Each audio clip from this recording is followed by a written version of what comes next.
서서. 네, 하나 먼저 찍고 시작해요. 수석님. 전달 받은 게 없어가지고. 아, 그렇구나. 다 같이 사진 찍고. 그리고 찍고 시작하면. 구호를 외치려 했으나. 네, 찍죠.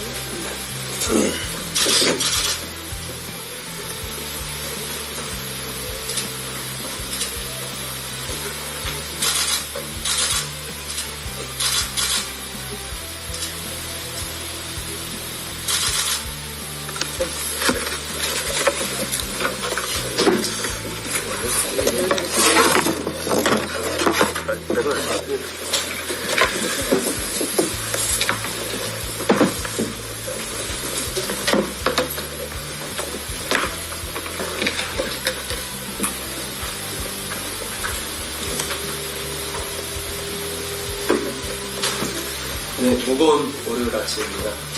제 40회 최고위원회 시작하겠습니다. 먼저 허은하 대표님 모두 바라겠습니다. 네, 무겁게 시작합니다. 저희는 소리를 지르진 않았지만 저희의 글을 보면서 여러분들이 어떤 우리의 생각을 여러분들이 느끼실 거라고 생각합니다. 역사는 반복되는 법입니다. 8년 전에 헌정사에 남은 비극이 오늘 다시금 되살아나는 느낌입니다. 권력의 구조가 왜곡되고 대통령을 둘러싼 의혹이 하나둘 밝혀지면서 선출된 권력은 점차 위축되고 있습니다. 성남 민심은 언제 어디로 터질지 모르는 일촉즉발의 상황입니다. 민심은 폭발 직전인데 정작 대통령은 용산의 성벽 뒤에 숨어서 현실을 외면하고 있습니다. 오늘 대통령은 내년도 정부 예산안 시정 연설에 불참한다고 합니다. 11년 만에 처음 있는 일입니다. 국민의힘은 정쟁을 우려한 것이라는 말도 안 되는 변명을 합니다. 대한민국 역사에서 정쟁이 없던 국회는 없었습니다. 정쟁을 이유로 예산안 시정 연설에 불참한 윤석열 대통령의 결정은 국민을 기만한 처사입니다. 감탄 고토. 윤 대통령은 늘 달면 삼키고 쓰면 뱉습니다. 해외 순방은 부지런하게 챙기면서 국회와 언론을 상대하는 일에는 얼굴조차 내비치지 않습니다. 대통령 자리는 정쟁이 싫다고 또 국회와 언론이 불편하다고 피해도 되는 자리가 아닙니다. 대통령을 취미로 하시는 겁니까? 윤석열 대통령님, 단도직입적으로 말씀드립니다. 지금이라도 마음을 바꿔서 국회에 나오십시오. 마지막일 수도 있습니다. 정부 예산안에 대한 시정연설을 대통령이 직접 하지 않는다면 국민은 이를 대통령을 포기한 것으로 선언한 것이라 생각할 것입니다. 최근 경제지표도 안보도 불안해서 민생이 도탄에 빠져 정치까지 불확실해서 불안해하십니다. 못 살겠다, 어떻게든 해보자 하면서 국민들께서 아우성입니다. 오늘 개혁신당 최고위원들은 처음으로 피켓을 들고 이 자리에 섰습니다. 윤석열 정부에 보내는 마지막 경고입니다. 대통령은 뒤로 숨지 마십시오. 지금의 난국에 대해서 대통령의 목소리로 설명하고 잘못이 있다면 인정하고 분명하게 사과하십시오. 김건희 여사와 관련된 문제도 더 이상 회피할 수 없는 시점입니다. 김건희 특검을 내일이라도 받아들이지 않는다면 국민의 분노는 더 이상 제어할 수 없을 것입니다. 한동훈 대표에게도 묻겠습니다. 대통령처럼 뒤에 숨지 마십시오.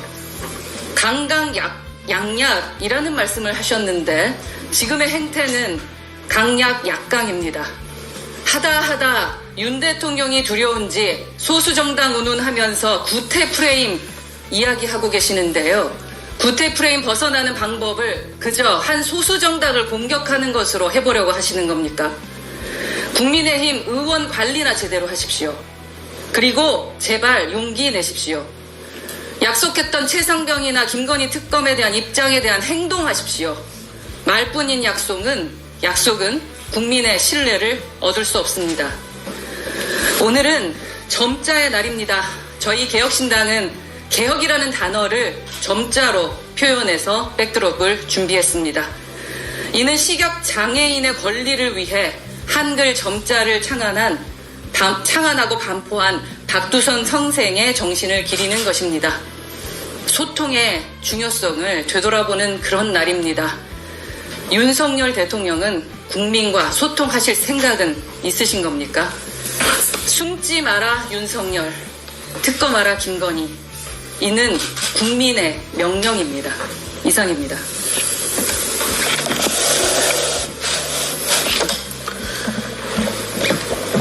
예, 원내대표 천하람입니다. 저도 시정연설 관련해서 말씀드리려고 했는데, 이 대표님께서 워낙 잘 말씀해 주셔서 간단하게만 말씀드리겠습니다. 윤석열 대통령님 하남자입니까? 뭔가 본인 느낌은 막 상남자 느낌 내시고 막 보스 느낌 내고 형님 느낌 내고 하시는 것 같은데 정작 중요한 순간에는 하남자가 되시는 것 같습니다. 그러니까 골방에서 참모들 상대로 성질을 내는 거는 잘하실 것 같아요. 네, 화내시고 이런 거 잘하실 것 같은데 정작 용기를 내고 힘든 일에 부딪힐 용기는 없으신 것 같습니다. 이걸 예전에는 주로 방구석 여포라고 많이 불렀고 요즘은 하남자라고 많이 하는 것 같습니다. 저도 사실 덩치가 좋은 편인데 우리 윤 대통령님께서 덩치 좋은 사람들 덩치감 못한다 이런 얘기 퍼뜨리시지 말고 정말 필요한 순간에 제대로 된 상남자다운 면모를 좀 보여주셨으면 좋겠습니다. 보면 예전에 여당 당대표 쫓아내고 이상한 거 하실 때만 용기가 넘쳐나시는 것 같아요. 그러니까 제가 제일 아쉬운 건 그런 겁니다. 여소야대 국면에 와서 또 김건희 여사와 본인의 여러 문제가 있는 상황에서 야당들한테 혼나기 싫겠죠. 야당들 정쟁 이런 얘기 하는데 근데 대통령 정도 되면 본인이 좀 불편해도 본인이 좀 자존심 상해도 국민을 위해 해야 되는 일이 있으면 자존심 내려놓고 좀 해야 되는 거 아닙니까? 그리고 까놓고 말해서 왜 지금 본인이 불편해졌습니까? 총선에서 참패했으니까 불편한 거 아닙니까? 근데 총선 참패 왜 했습니까? 윤석열 대통령과 김건희 여사 때문에 총선 참패한 거 아닙니까? 한독수 총리 때문에 여당이 총선 참패했습니까? 그래놓고 본인이 불편하다고 한독수 총리 뒤에 숨는다. 이게 무슨 하남자 같은 일입니까? 예전에 본인이 무슨 누구 뒤에 숨지 않겠다 이런 얘기 많이 하고 그러지 않았어요? 그러니까 결국 본인이 했던 말을 잘 못 지키는 거는 물론이고요. 대통령께서 국민을 위해서 뭘 하고 싶은지 잘 모르겠습니다. 맨날 4대 개혁 얘기는 하는데 구체적으로 솔직히 잡히는 거는 많이 없고 의료 우리 정책위 의장 이주영 정책위 의장이 잘 말씀해주고 계시지만 그 말아먹고 있는 거를 개혁이라고 계속 이상한 소리 하시고 그러는데 그런 겁니다. 본인이 정말 국민을 위해 하고 싶은 게 있다면은 자존심 내려놓고 야당한테 와서 우리 이걸 하기 위해서 예산안 좀 통과시켜 주십시오. 부탁도 하고 협치도 하고 소통도 하고 그게 정말로 멋진 대통령의 모습입니다. 본인 자존심 상한다고 여소야대라고 숨어버리고 그냥 총리가 예산안 알아서 하십시오. 그게 무슨 대통령입니까? 국민을 위해서 자기 조금 불편한 것도 못 참는 게 무슨 우리나라의 리더라고 할 수 있겠습니까? 저는 사실 대통령 하시는 것도 하시는 건데 중요한 순간에 숨으시는 게 저는 참 안타깝다라는 그런 생각이 듭니다. 대통령으로서는 결코 그렇게 하시지 마셔야 되는데 앞으로도 별로 안 변하실 것 같아서 안타깝다는 생각이 들고요. 계속 이런 식으로 책임져야 될 때 책임 안 지고 본인 역할 하셔야 될 때 역할 안 하는 거 보면 윤석열 대통령 지지율과 개혁신당 지지율이 정말 역전될 저희 입장에서 대통령 지지율을 골든크로스 할 날이 얼마 남지 않았다 하는 생각도 듭니다. 뭐 심기일전하기 바라는데 안 하시겠죠? 예, 이상입니다.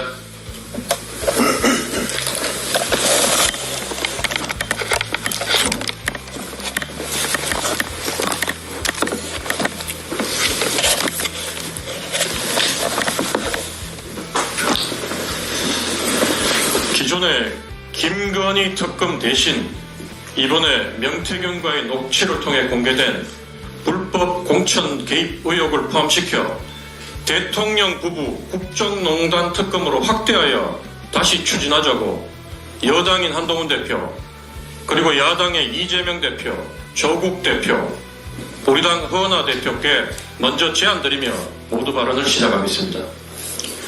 이번에 공천 개입 의혹이 담긴 대통령과 명태균 씨의 녹취가 공개된 이후 제 주변의 반응은 하나같이 이러했습니다. 지금 장난치나? 이 자들이 누굴 바보로 하나?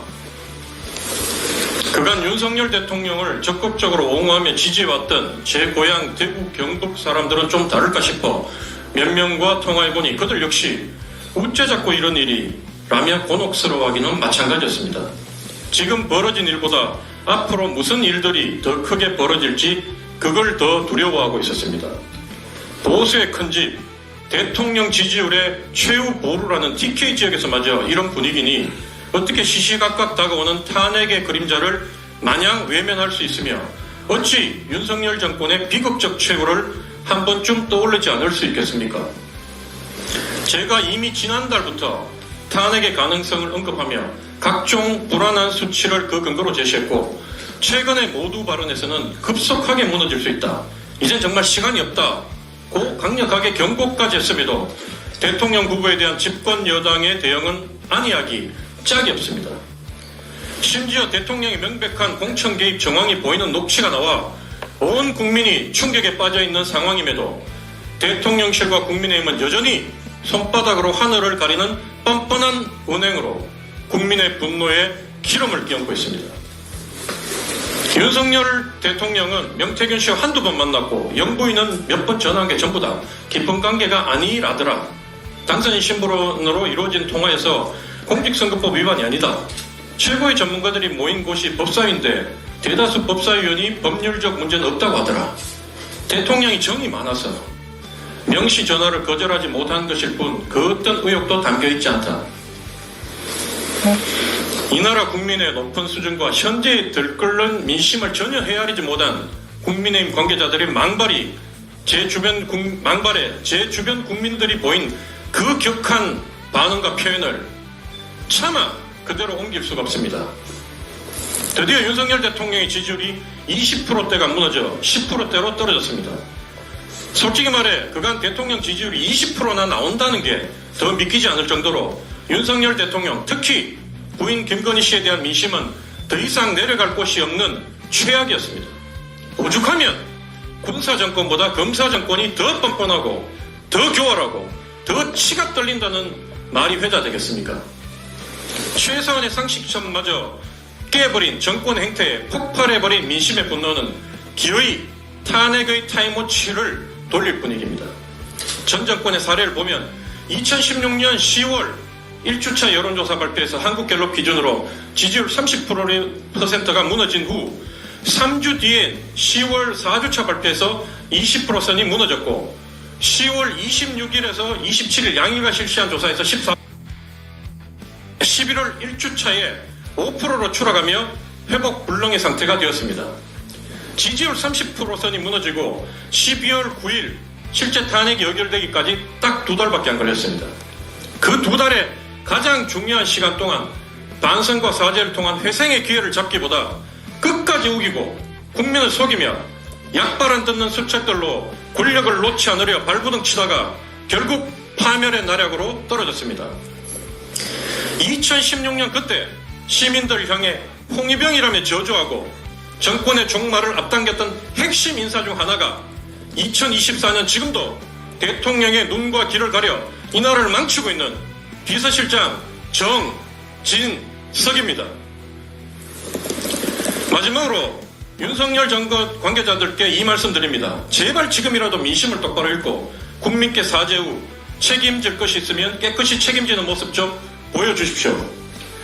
국민들 사이에서 이미 영부인으로 인정받지 못하는 김건희 씨를 대내외 모든 활동에서 완전히 배제시키고 김건희 씨의 각종 개인 비리 의혹은 물론이고 이번에 명태균과의 녹취를 통해 추가된 공천 개입 의혹까지 포함한 대통령 부부 국정농단 특검을 속히 수용하십시오. 현재의 민심은 정진석 실장 같은 무능하고 기회주의적인 참모에게 보고받는 것보다 훨씬 더 심각한 수준으로 조만간 통치 불능의 상태로 치달을 것입니다. 한동훈 대표를 위시하여 그나마 국민들 눈치 조금 보는 여당 국회의원들도 이미 느끼고 있는 이러한 심각성과 위급함을 오직 대통령과 그 주변을 둘러싸고 있는 소수 친윤 세력만 모르거나 혹은 애써 무시하고 있습니다. 몇 년 전 탄핵의 치욕을 경험했음에도 이번 역시 국민을 버리고 사태가 이 지경이 되도록 바른 말 한마디 못하고 권력의 머리 조아리며 불의한 윤석열 정권에 기생해왔던 국민의힘 당신들의 그 탐욕과 비겁함 역시 곧 역사가 기록하고 국민이 기억하는 수치스러운 순간을 맞게 될 것입니다. 이상입니다.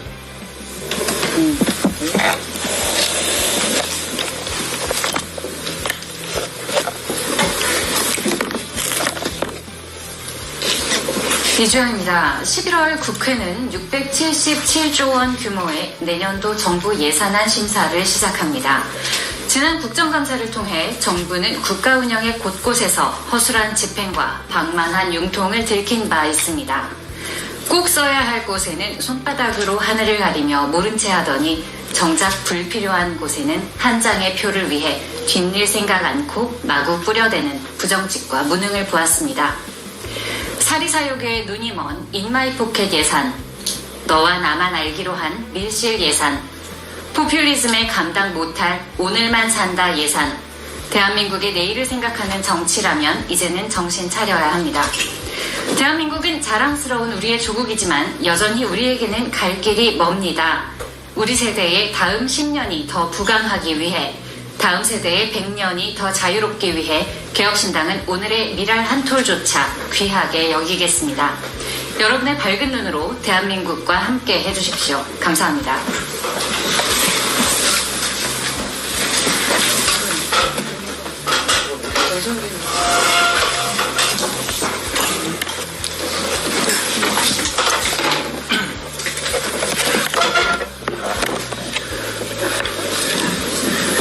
네, 안녕하십니까. 최고위원 전승현입니다. 국정감사는 끝났지만 대한민국의 정국은 여전히 혼탁합니다. 이런 상황에서 국정감사에 비해 관심이 뒤처지는 중요한 것이 하나 있습니다. 바로 행정사무감사입니다. 광역의회와 기초의회에서 대부분 11월에 행정사무감사를 시작합니다. 국정감사보다 지역 밀착형으로 현장을 면밀히 점검할 수 있는 기회입니다. 22대 국회 원구성 파행을 혹시 기억하십니까? 장기간 반쪽 운영이 이어졌었습니다.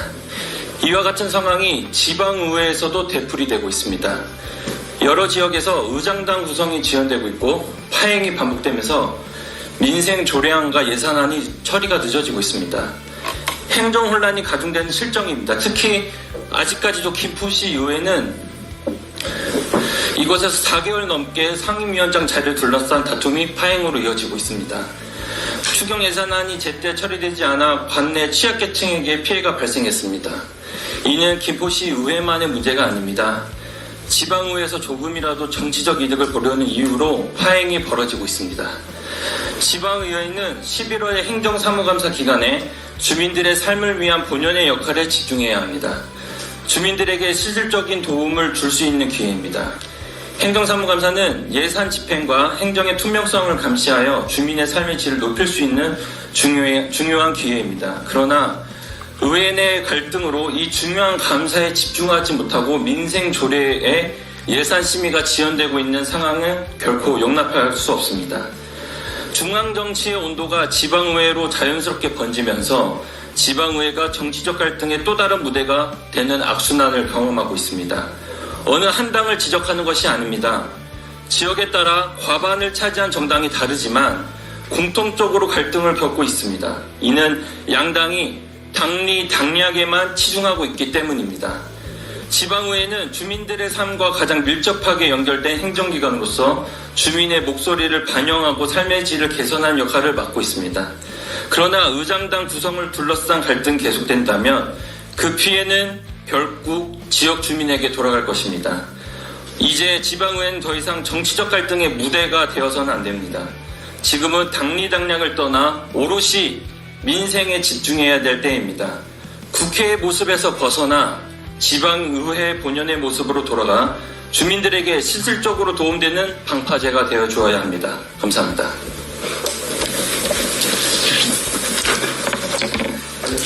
회의를